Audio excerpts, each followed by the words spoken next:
Welcome inside the Hall of Fame, guys. We told you we had a very, very special guest here with us today.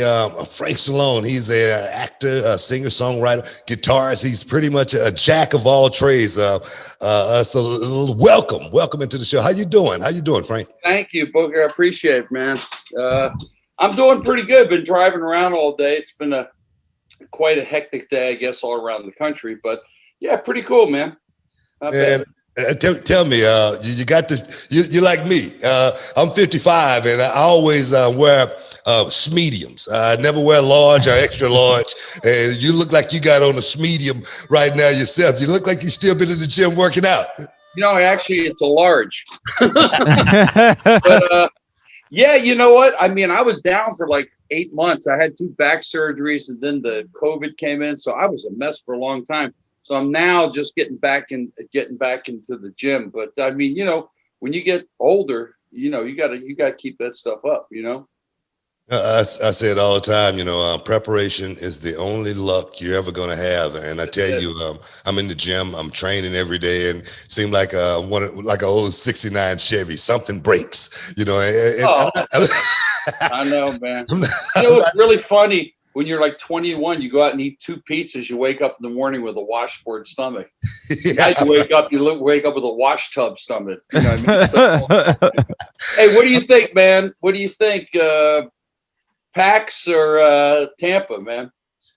That's a good question. That's a good game, man. It's a great game. That's a good question too, because you got to think about it, man. You got to think about Tom Brady being 43 years old, representing guys like you and myself, still out there doing it at a very, very high level. People wrote him off as far as perhaps getting to this level here again, especially with Tampa. But to do it the way he has done it has been very impressive. And if he go in and win it all, that right there would definitely be the icing on the cake. Tom Brady. It's not all Belichick. It's him. Exactly. I mean, it's interesting. It's like, like my documentary, like people ask me, why did I do it? I said, well, it wasn't my idea. Some young filmmakers came up to me, and I feel like kind of the old war horse that's been around, like when you would see Ollie when he's old and everyone said, man, George Foreman's going to kill him. And he just rose the occasion. People go, how hard can he punch? I said, well, he knocked George's ass out. So I guess he is pretty good. But, I remember talking to Angelo Dundee. Angelo did not want that fight with Ali. He thought Foreman would kill Ali because he was young. And Ali believed in his mind, he said, he's too dumb to beat me. I'm just going to beat him. That's the part that intrigued me in the documentary more so than anything. It's the boxing. Your brother Sylvester, he ended up in the boxing movies, but you actually put the gloves on and, I did. and went in there and tried it out. And to see it from that perspective is definitely one thing. What made you want to do that? Well, the thing was I suffered, I think I've mentioned the movie, I suffered from anxiety attacks and major panic attacks and things like that. And I lived at that time, I lived in Trenton, New Jersey, pretty rough town, So I just said, this is something I want to do, man. So I just used to go to the gym. And I must tell you, in the beginning, old Frankster got thumped pretty good. I took a serious ass whipping a lot of time. But then in a way, it makes you, even though it's a sport like that, it makes you want to come back because it's really hard for a guy, if they have any ego, to go home and take an ass whipping and not come back and like try to avenge yourself. But it was man, but there was something about the boxing gym that's very fraternal. It's like a fraternity.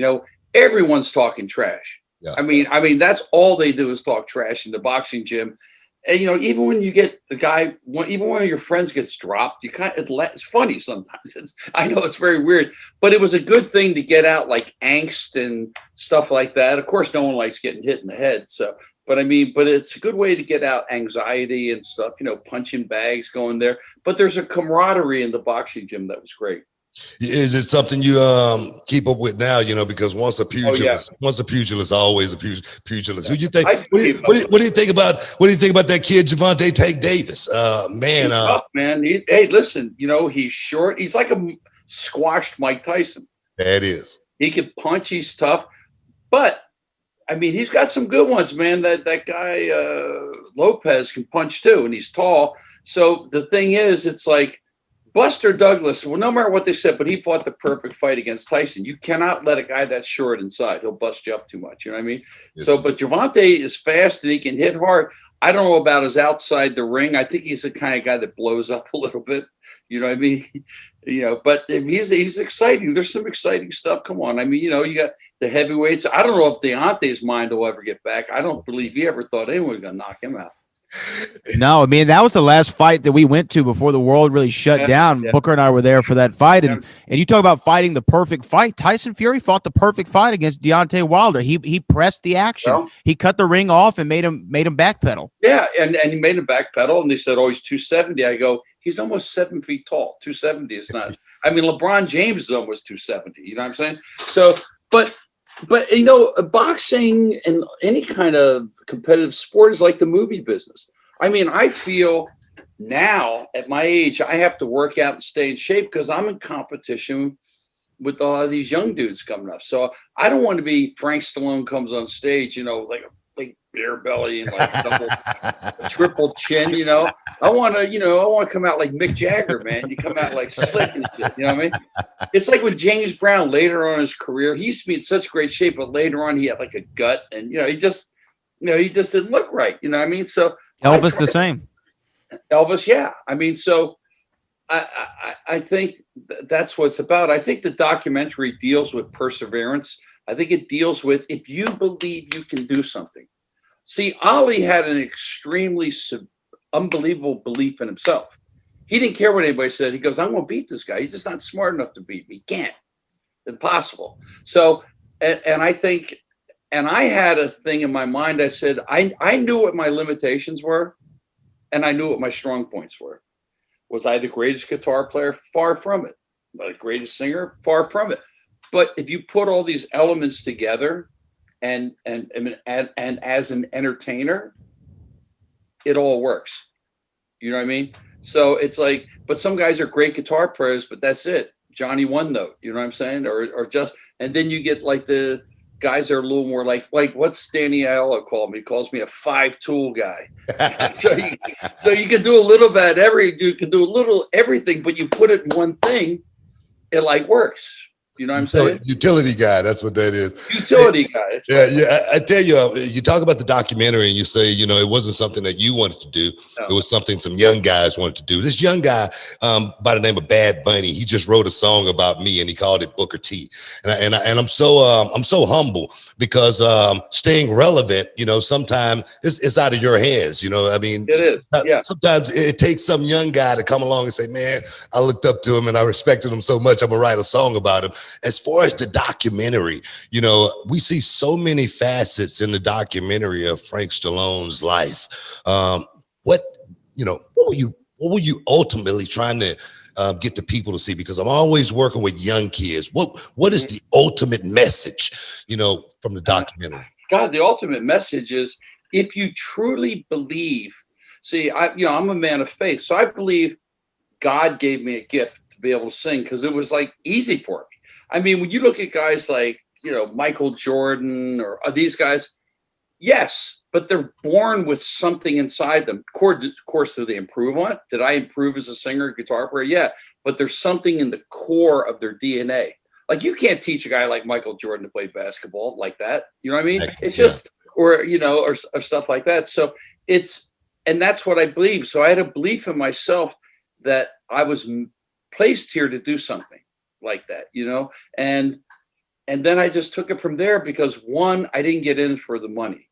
See, because if you got in for the money and I went through almost 20 years of not making any money, you would clue long time. That's why in the documentary, you see some of my old bandmates go, nah, Frank was in for the long haul. We were just trying to pick up chicks, but we knew we were going to college. I barely got out of high school, so it's really funny, Booker. Today, it's like when my press agent Lee goes, you were doing a show at Booker T. I go, where's that, man? You mean the organ player, Booker T? And the MGs? Yeah, and I said, dang, green onions? Yeah, man. I said, all right, So it's either that or Booker T. Washington. I was just figuring, So I know he ain't been around for like 100 years. So. Yeah, but I mean, so the thing is, I think you have to have a belief in yourself. And, I went through so many bad years. I mean, but it was always a climb, though. It's always forward, And what I wanted to do in the documentary, that's why I want all those cats from my youth, because you can't be in the present if you had no past. You can't, because it's a building block up to it. You know what I mean? Because I thought at 17, I said, man, I cannot believe I'm not famous. That's how goofy you are until you listen to your old demos. You go, okay, I can understand. I know the deal. And then at 25, I go, dude, how come I'm not in the Who? What's going on here? And now when I listen to my records, I said, oh man, no wonder. But it's a building process. You know what I mean? And sometimes, man, people make it too young, and by 28, they're burnt out. They're done because in other words, they became a youthful star, but it doesn't work when it's like Madonna. For her singing like a virgin at 65, it doesn't, you know what I mean? It doesn't relate. It doesn't connect the same. Yeah, it's like Debbie Gibson, Electric Youth. But you can't sing that stuff at 55 years old because you're singing like kind of sophomoric songs, unless you're like, it depends. Like if you're Cat Stevens or James Taylor or guys like that, your career can go forever. But when you make it too young, you're singing about young stuff. Yeah, totally. And, you don't want to look like a Cabbage Patch doll singing about like teenage stuff. You know what I mean? Totally understand. You don't want that. Totally understand. Yeah, Frank, what I wanted to ask you was at the beginning of the documentary, you were talking about staying in shape and looking good, and you were getting ready for a show, and you had your tuxedo on, and before you went out there, you showed the camera your cufflinks, and you said that these were a gift from Frank Sinatra. These were Frank Sinatra's cufflinks. I just have to know. I'm a lifelong Rat Pack fan. What's the story? How did you get Frank's cufflinks? A girl that I was going out with laid them on me, and she had the provenance, and she knew that I knew Frank Sinatra and I liked him. And I said, well, if I'm ever going to wear these cufflinks, Jack, it's going to be in this movie with the tux. And it was kind of cool, because I don't know if I tell in the documentary, Frank Sinatra, picked me out of the crowd when he played the Hollywood Bowl. I was on a really bad date. The girl was showing me no love at all. And I'm saying, wait a second, why did I pick this girl? It's like Under the Stars, Frank Sinatra, front row. Because, we had the same manager for a week. And this girl was just chumping me off all night. And I'm sitting there, Frank's up there, man, doing his thing. And, that could potentially be a romantic evening, but it wasn't. And all of a sudden at the end, he goes, is Frankie Stallone out there? And all of a sudden I go, what? And so I said, and I stand up, he goes, hey, I heard the new album you did with Billy May. Knock my socks off, kid. Now this chick now is on me like a cheap suit. You know what I'm saying? Because all these girls are coming around me. Oh, well, because the show's over. And I'm seeing some hot girls coming down the aisle. So I told this girl to take a cab. I said, you know what? You missed your shot. But so Frank Sinatra helped me do good that night. So I got a question from the documentary. At one point, where you first met Daryl Hall, and you met John Oates, and those guys seemed to. I don't know if they sugarcoated it or not, but it seemed like perhaps you was a little bit difficult to work with when you were younger. Is that true or not?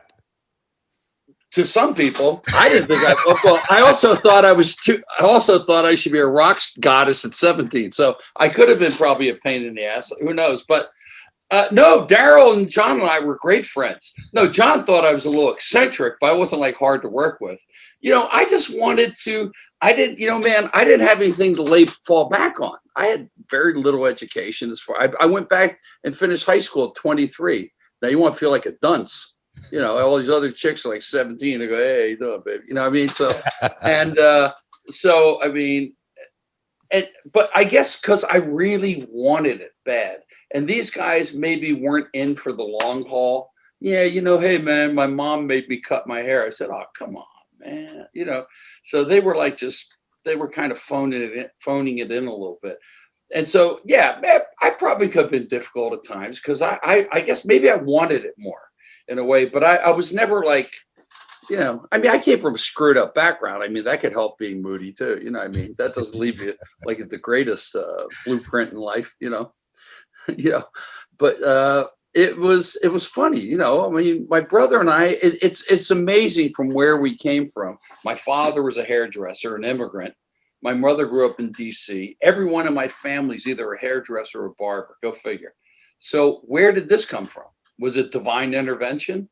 I mean, my brother was least likely guy to do anything. We thought he was going to end up in prison. You know, Sounds like me. Yeah, he was hanging out, getting in fights, doing this, going to college, but he wasn't like a young guy going, "Hey, I'm going to be a thespian at 17," like going to like the Royal Academy or something. He just kind of fell into it, because I remember the first time I saw him act, he was maybe 17, and he was trying to put on like an English accent. I go, man, this guy's terrible. Florence Caution. I said, dude, man, yeah. I said, I'm gonna have to make it before you to pay bankroll your films, because my mother goes, and he's sitting there walking around the house with her. How you doing? Like, hey, Florence Caution, I presumes. I go, oh Christ Almighty, this gonna be an actor. And you would never think, if you said this guy's gonna be the biggest action star actor in the history of movies, and I'm listening to him doing like a bad English accent in the front room of our house. I mean, there's got to be a God. Yeah, and get nominated for Academy Award, right? Yeah, 3 times. Yeah. I was saying, Sly, I said, this documentary, we're putting it in for the Academy for, in the documentary thing. I said, can you imagine if I won? I'd probably have a heart attack on stage. I'd probably go on, I like to think. I think because, can you imagine dealing with rejection for like 55 years, going back, and all of a sudden, like the pinnacle, the Academy Award. I said, Sly, but if I do die on stage, I'm willing it to you. So you can have it and say, I kind of got it posthumously from my brother. So it could have been Stallone posthumously, Frank, that is.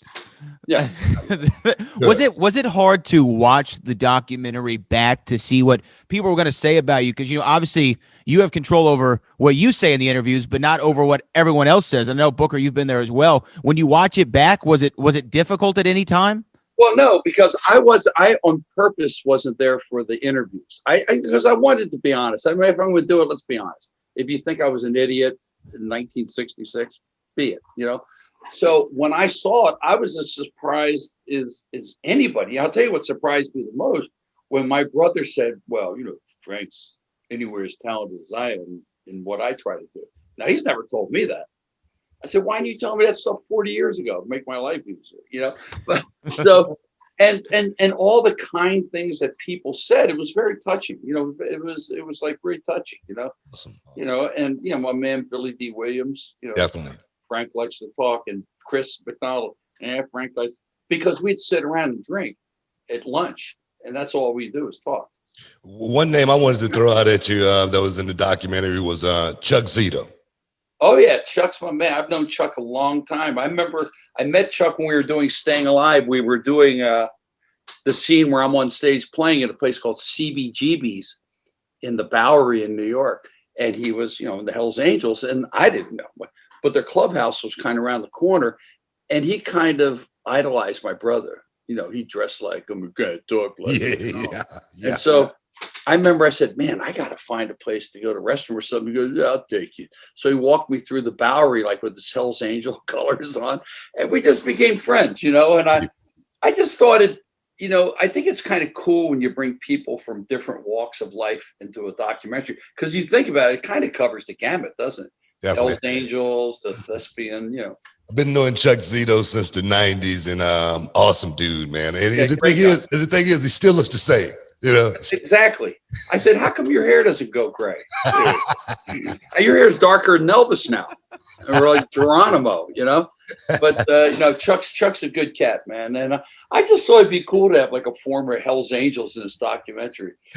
I don't know, just it'd be like saying, hey, this guy was a hitman. He whacked out 50 people. Put him in the documentary. Yeah, right. Because you go from music and beautiful flowery things to a guy like whacking dudes out. So I mean. But talking about your music, I'm from the neighborhood. I'm all about music, and I listen to all different types of music. Yeah. And what I get from you from the beginnings is I feel the soul. I feel it inside. My wife actually, for the first time, she realized it was you that was singing all of these songs, and she didn't know you was Sylvester Stallone's brother. And she goes, "Man, he's good." What does a singing style come from?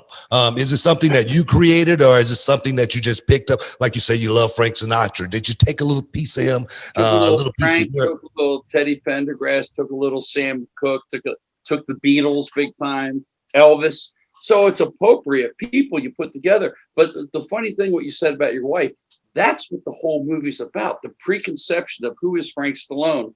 And then she goes, wow, I didn't know he sang that. But he wrote that? So that's the thing. That's why they say I'm the most famous unknown person in Hollywood. And that's pretty hard to do, but I did it.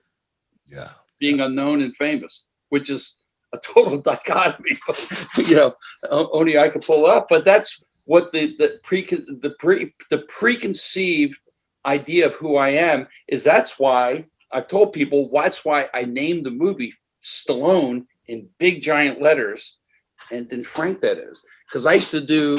Well, I've done 77 movies, right? 68 of them are lousy. Trust me on this, okay? But I knew I was doing these old action movies that were really bad, and I knew when they marketed it, they'd be on the box, Stallone. So you'd see it like in, Blockbuster. And they go, wow, Sly's got a new movie. And they lift it and go, Frank, that is, in like hieroglyphics. You know what I'm saying? So I knew that. So I knew the game. I knew what they were doing. I said, well, I'm going to take the money and run on this, Jack. So it was just a funny, it's been a funny career. Yes, there have been heartbreaking things. There's been so many downs, but there's also been a lot of fun. I've made a lot of friends along the way. I mean, God gave me a voice that's taken me all over the world, but there's also a lot of, 10 steps forward, 20 steps back. And I think you have to have a thick skin without being creepy. I think I could have gone further if I was like maybe nastier, more demanding, but it wasn't quite my nature. And, I could have made better decisions, obviously, but, there's some people that are very famous, but they're very driven, but they're also pretty cruel. I mean? They step over people, and I was never like that. I mean, this person was there when I started. I'm like all of a sudden dump them. Yeah. I have a whole lot in common with yourself. And it's something I definitely wanted to talk to you about and get your perspective about it. I got a brother too. My brother and I, we former tag team champions many times. And then I went on to have a singles career and become, even bigger and, the world championship and all that stuff and whatnot. And my brother and I, we have a tumultuous relationship. We haven't spoken in like 2 years. How did you, find yourself in that position, and how did you deal with it to find yourself now, a complete person? Well, I think it wasn't really easy for my brother. Coming from total obscurity and overnight being the biggest movie star in the world, the highest paid movie star in the world. And he's kind of a sensitive guy. So it just, we fought a lot. We went through periods where we didn't talk, and I think maybe he wasn't comfortable in his own skin. I mean, I wouldn't want to be the guy that he can't go anywhere in the world where they don't recognize him. And it's tough, you know what I mean? So I think you and your brother got to get back to a Texas death match and like in the ring, stuff like that. I did that crazy show with Hulk Hogan, Celebrity Championship Wrestling. Yeah. And let me tell you something, man. And Nasty Knobs and those guys, man, these guys, Brutus Beefcake. I said, look, man, hold on. So my first guy in the ring is Dennis Rodman. I figure, he's kind of thin. I'll hit him with a body shot. And I figure, he's not in that shape. He's tall and skinny. He'd come in and drop in. Bang! He picked me up like a gnat and threw me across the ring. I go, damn. My brother goes, what do you expect? Nut. He's like the best rebounder in basketball history. So, and I always, my brother did Paradise Out. I always had a healthy respect for wrestling. Yes, is there staging? But you still really can get hurt, man. I mean, those cats come across. I didn't realize for as big as these guys are, like Mick Foley, they come across that ring pretty quick, man. And did you know my friend who drowned Shad? the wrestler. Yeah, man, he's Yeah. a really, really good friend of mine. He lived here in Houston for quite some time too. What a terrible thing. He was such a nice guy, man. Yeah, really good guy. We lost a good one, and I tell you, we lost him. Saving his son. I know. So he did a good Did the job. ultimate sacrifice, but he was a really kind, nice guy. I liked him a lot. And I mean, I look at him, I go, this is who I'd be fighting. He's like a monster. I mean, these guys, my brother did Paradise Alley. These guys like Terry Funk, they don't look like they're in shape, but they're in shape because they do it every day. They might have a little bit of a gut. I said, but don't let that discourage you. I'll tell you, man, they'll plaster you into that mat. And so I realized this wasn't my game because my neck is a little game. And they said, Frank, listen, when I pick you up and throw you, hit your hands first. I said, man, I'm happy they threw me off the show in the first week because I got all my pay.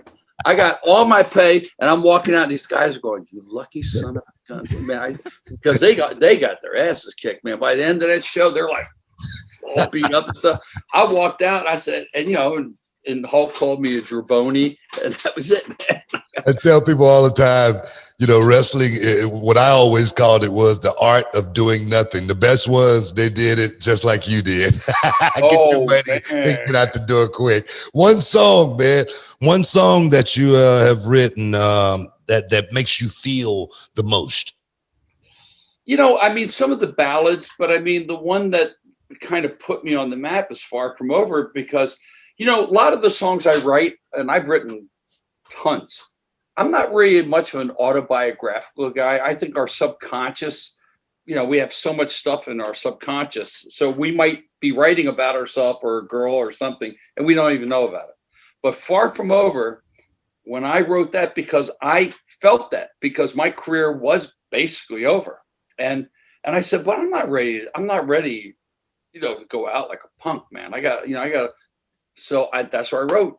I am down, but I am far from over. And because, it's like, anything in athletics or whatever your endeavor is, you don't want to quit because one day you're going to look back and go, man, what a punk ass I was. You know what I mean?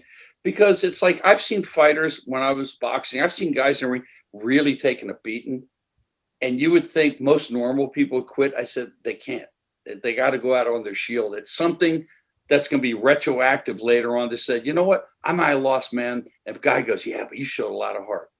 Yeah. Some guys show too much heart and they can't end up walking like sideways. They stay in the ring. Like Ali stayed in the ring too long. Yeah. Ali should have been clear-headed, good-looking, rich, and, going to old age. But he did the ultimate sacrifice. He took beatings, man. That's what fighters do, though, right? That's what they do. I'm sure you've been in the ring doing something. Say, this ain't my night, man. This is not. But what are you gonna do? You can't like walk out of the ring. You got to finish the thing. So I felt that with the movie in my career, I had to finish what I started out to do. And again, I never got into it for the money. So I think that was.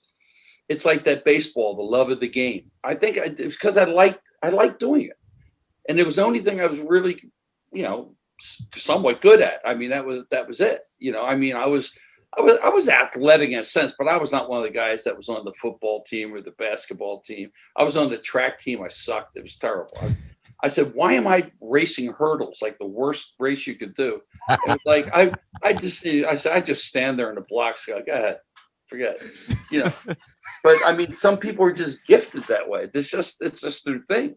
It's like math. Some guys, when I was in high school, I looked at algebra the first day and I said, I'm done. I should not even come to school. Just flunk me for the next 4 years. I don't get pi squared equal this. I said, when am I ever use this in my life? I'm a musician.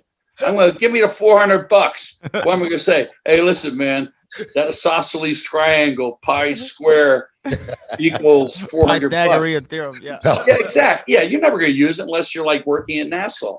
So I flunked math bad, man. And I flunked music too, believe it or not. Always felt that way too. Yeah, that's something that was very intriguing in the documentary, that you don't read music. No, I can read like chords and stuff like that, but as far as tablature, it's just I think as I get older, and then I really sit back and watch what I do, I think I have ADD. I think my brother does too. I think we just realized at 70 years old, it's like when I buy something and here's the manual, it's like this. Yeah. I'm like a deer. And I said, man, I can't. And it's all this tech stuff. I said, dude, come on. Yeah. I still record songs on a cassette player. That shows how backwards I am. Okay. So, I mean, no, so there's things like that. And I'll do things backwards sometimes. So, and I'd sit there in class like this. I'd sit there. Now this is just a portion. I got thousands of books. So I kind of self-educated myself. Gotcha. I just read what I was interested in. You know, I love autobiographies, history and stuff. So I guess I know a lot, but as far as academia, it should be macadamia. That's how good I am. You know what I mean? But the thing is, and my brother's the same way. I think we have attention deficit or something where when they're talking about it, you're in present time, but it's like a deer in the headlights. You're going, I have not one idea what they're talking about. And there may be good teachers, Definitely. You know, but a lot of people, you know, we're finding out as we evolve, there's a lot of people that are really famous that have ADD. Yeah, I was like that myself. I was a kid who definitely did not thrive when it came to school. Algebra, I don't even think I don't even think I got that far. You were out before that. I'm done. Yeah, exactly. Long division. But you excelled probably in sports. No, I didn't play sports either. I was a dancer. And I ended up getting in all kind of trouble. I ended up going to prison. But I had a talent. God blessed me with a talent, just like God bless you with a talent. As far as music goes, I tell young people, I always say, you know, when you have a talent, something that other people will pay for, you massage it, you work on it every day, because if you do, you're not gonna have to, like you said, you didn't do it for the money. I didn't get into wrestling for the money. It was a hobby. And next thing you know, someone told me, hey, we want to pay you to do this. And I was like, wow, we actually could get paid to do this. And that's how it started. But more importantly, I just wanted to be the best at what I did. And when I watch you there again, I don't see it for the money. When I watch, you know, the songs from Rambo, when I watch the songs from, you know, Staying Alive, you know, those songs got feeling and they mean something to you. And you got to remember those songs for the rest of your life. There's a lot of wrestling matches that I've had that I don't even remember until someone talked to me about it. But those ones that I had that I felt a certain way about, I remember all of them. And that's what I get with you and your music. It's definitely something that you it's something. Just to turf for a second, do you found, like, I've met a lot of people that have gone inside the joint, and sometimes they come out and they said, I never knew I had a talent for drawing or writing or something, because I guess the isolation or music, because they were too much on the street hustling, getting in fights and doing stuff, that they never really realized that you see some guys that are amazing artists.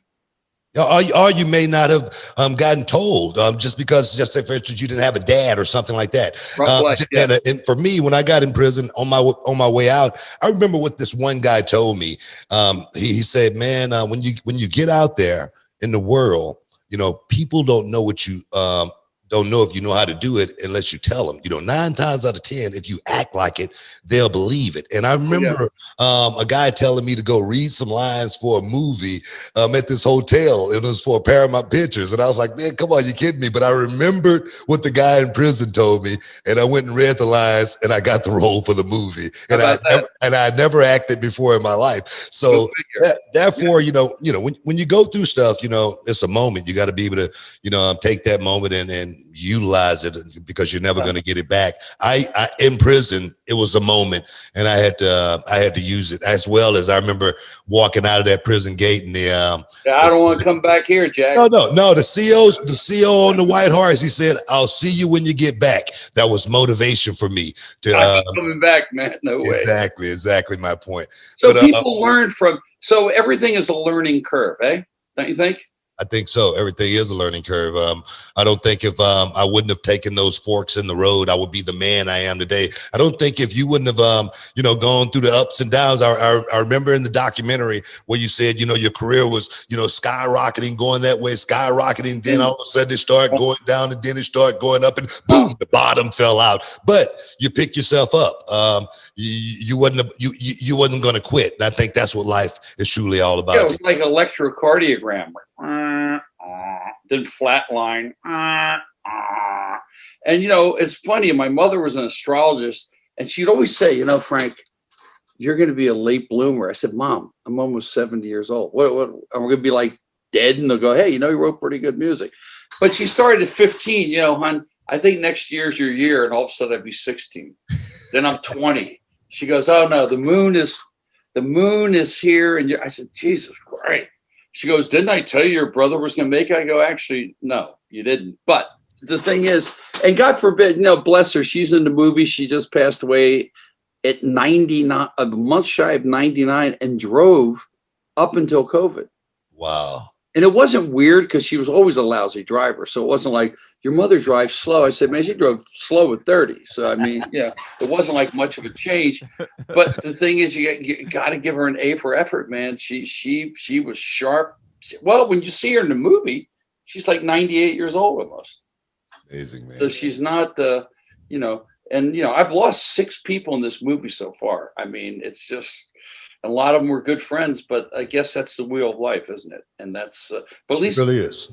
They're immortal in the movie. So forever, when I'm long gone and this movie is there somewhere, their story carries on. It's awesome.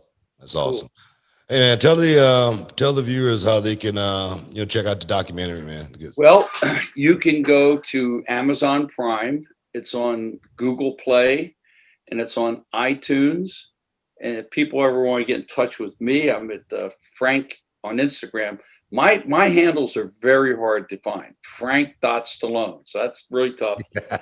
And on Facebook, it's at Frank Stallone. And you know, and it's you know, like a lot of people request now that things are going so wonderful with the reviews, requesting. So I mean, if they request to do a Zoom, I just hand it on to Lee Meltzer, my publicist over at Rogers and Cowan PMK, and take it from there. You know, and I'm really I mean, some of the reviews have been so kind and wonderful. And I think the thing is, it's not a crybaby movie. It's not a movie like, well, I didn't make it because, you know, it's not like because my brother did that. It's not that movie because, you know, I was in it like for 13 years before Rocky came out. So, you know, I was in it because I wanted to be in the business. I didn't. So there's no crying. It's like Tom Hanks. There's no crying in baseball. You know what I mean? There's no crying in rock and roll. I got to ask one more question. Go ahead, buddy. Have you ever thought about what the role reversal would have been like? If you my brother was a pain in the ass. If I was him, man, he'd be haunting my house every day. It could be not putting me in the mood. Oh no, he'd be putting the muscle on me, Jack. Always wondered about that. Oh shit, he would have been a nightmare. He would have been like threatening me. How come I'm not Rambo? Huh? You know, no. He would have been. Yeah. Oh man. Yeah, he wouldn't have had the sense of humor I have with it. He would have been very pissed. Definitely seemed like you've taken it well, but I just want to thank you for stepping inside the Hall of Fame with me and just giving me a little bit of time. And, well, you know, thank you, Booker and Brad. It was great, man.